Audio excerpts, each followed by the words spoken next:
Right then, onto the car section. A relatively quiet stage today compared with last year, but then anything is quiet compared to last year with all of the dramas between Schlesser and Masuoka. Demavius wins the stage in his Nissan Crew Cab, the V6 engine slinging its way through the short stage. Although he encountered all sorts of slippery mud along the way, but he drove through it at an unabated speed, even though he had a cracked windscreen to distract him. The Belgian has won stages in France, Morocco, now Mauritania, the only person to do so in the entire rally this year. And after the problems he had yesterday, he's very happy to win the stage by over 3 minutes. Overall, though, he's well down the order after taking large time penalties earlier in the event.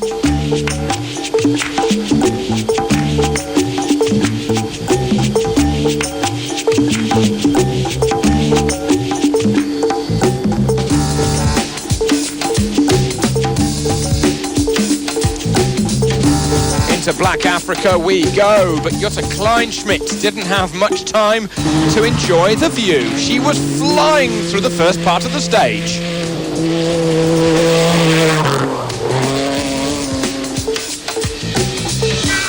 She was well up during the first part, including having to find her way through the deep ruts, through the tracks, and passing South African Alfie Cox. He couldn't believe it as he looked to his right and saw the flying German. He just had a quick check over his shoulder to make sure there was no one else coming up behind him. However, Jutta Kleinschmidt, she got lost not far from the finish, finding herself on the wrong side of a river momentarily. And she may have made some good navigation earlier in the rally with Andreas Schultz calling the notes, but today, not a great day. She was losing her advantage that she had earlier in the stage, and she lost some 7 minutes to finish down in 4th position on the stage overall.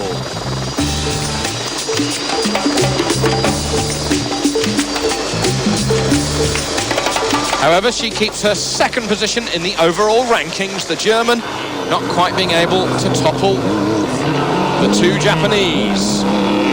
Kenjiro Shinazuka first through our shots, and then the leader of the Dakar overall, Hiroshi Masuoka, with Pascal Maimon alongside him.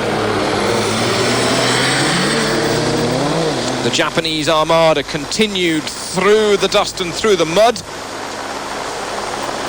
Kenjiro Shinazuka clinching 3rd position on the stage, but Hiroshi Masuoka going one better in 2nd.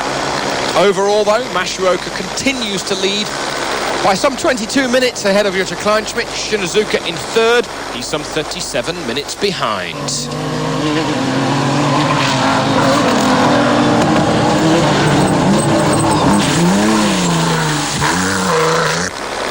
Muddy day for everybody, including Luc Alphonse. On a le pont avant cassé, on donc board on s'est arrêté et démonté the former ski downhill champion. He says we've broken our front diff, so we stopped to disconnect the prop shaft in order to try and save the strain being put through that front diff. But I can tell you that on the last day of the real rally, this is really bad luck for us. There's a lot of mud coming through into the car, and I'm covered in it. Brown everywhere. Et je me fais repeindre, et voilà, on est plein de boue. Je sais pas, en plus, t'as des trucs de l'intérieur. Everywhere. Me and my co-driver. Ah là, on le voit parfaitement. Ouais, et ben voilà, tu vois, ça pleut par les He says I'm happy for my friend Arnaud alongside me. He was good through the rally. We made no mistakes. And we made good navigation as well. Je suis content du boulot d'Arnaud, c'est super bon, on se connaît bien, on s'engueule souvent aussi. Non, bon, mais bon, il s'est pas gaufré en navigation, on a été bon tout le rallye. Là-dessus, au moins. Mechanically, though, he says, we think that we've got the best from the car. We've never had any major problems, and I can only hope that it'll be okay now, although anything still can happen. Devant nous, si on finit, parce que là, je crois que toutes les secondes, j'ai l'impression qu'il y a un bout qui va tomber. Well, I'm happy to report that Luc Alphonse did get to the end of the stage, even though it was in 27th position.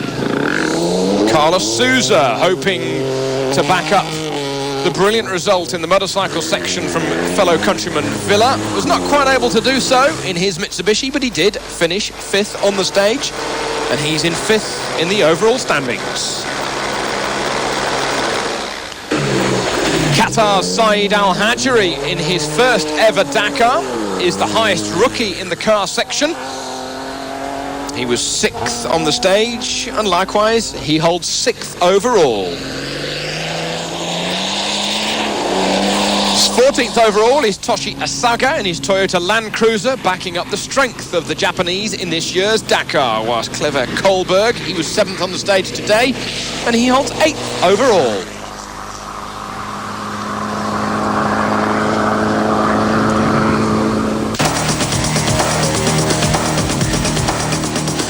Jutta Kleinschmidt therefore winning the combined stage of today and yesterday ahead of Shinazuka, Masuoka, Fontenay and Souza. Masuoka, though, has that lead overall by 22 minutes ahead of Jutta Kleinschmidt, Shinazuka 3rd, Fontenay and Souza.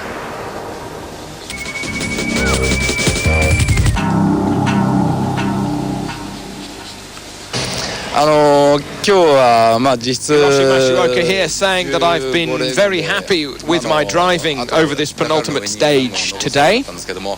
There were a lot of very good tracks which made a very good stage in total. Tomorrow I may win the Dakar after 15 times as a competitor in it. Jutta Kleinschmidt saying at the end of the stage it was difficult to cross the dry lake because it was so soft.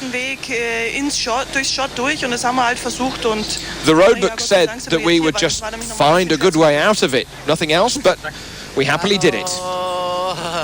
Shinazuka saying the fight with Jutta did not really happen over the last 2 days because I had 2 punctures, and as the gap was there, I could not hope for anything else. Then today it was not necessary to fight anymore.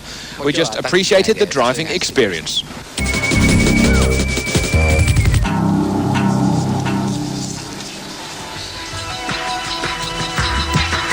The penultimate day then for the trucks.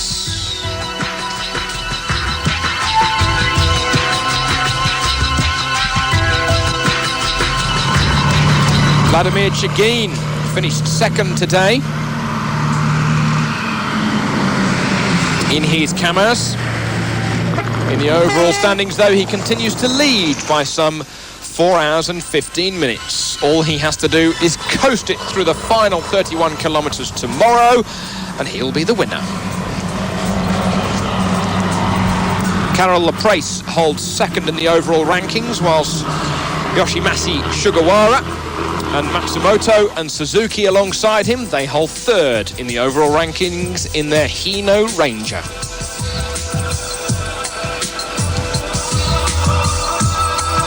They had a pretty steady day today and took it relatively easily, and they got through the stage in 6th position. And as you can see, a little more green and verdant lands approach. This is Laprace, 3rd on the stage, 2nd overall. Whilst Johan Peter Reif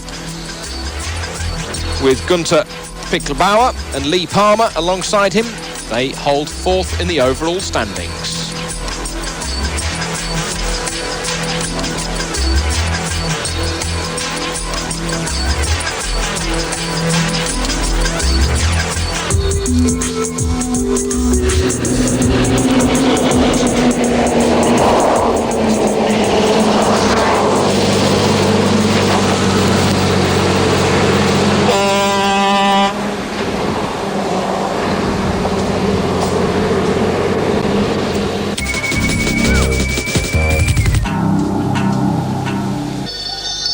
So then tomorrow is the final stage of the Dakar, the last looping stage around Lac Rose, the Pink Lake, when all of the bikes start en masse for the final thrash of 31 kilometres, including the flat-out blast of 11 kilometres along the beach before turning into the dunes.